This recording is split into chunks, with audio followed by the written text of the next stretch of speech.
Well, the action didn't end there, though. Take a look at this. After the match, Swindon manager Paolo Di Canio and striker Leon Clarke exchanged angry words after the final whistle. The confrontation continued down the tunnel, and in the end, the pair had to be separated by club officials.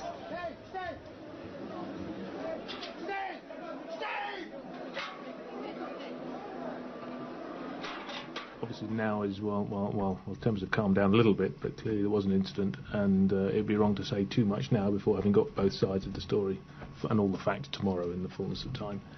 I mean, in essence what has happened is that Leon and the fitness coach were having words after the game, and there was clearly a disagreement between the two of them over a couple of things that had gone on.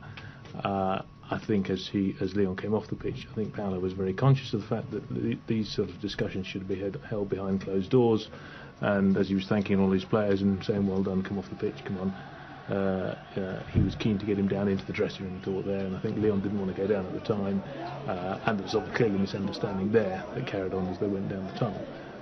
So, as we all know, these things are better sorted out behind closed doors when everyone has an opportunity to say their bit, and and everyone calms down.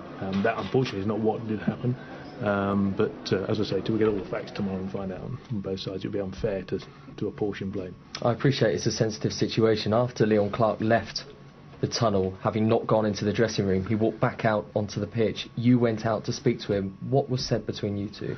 Well, I mean, initially, obviously, I wanted to check first of all the player was all right. Clearly, something had happened. He was very shocked, but he was also, he was angry with it, and I wanted to find out initially what his stance was, whether he was going to come back down into the changing room. I then wanted to go and check with the manager, because the manager clearly tried to diffuse it initially to try and sort the whole thing out. Members of Paolo's team were clearly angry with the player, and Paolo was caught in the middle of that and trying to sort that out. And as I say, I was just conscious at the time whether just the practicalities of whether Leon was going back down the tunnel to shower and change with the rest of them, or what was going to happen. So that's in the end, it was decided best that he left separately.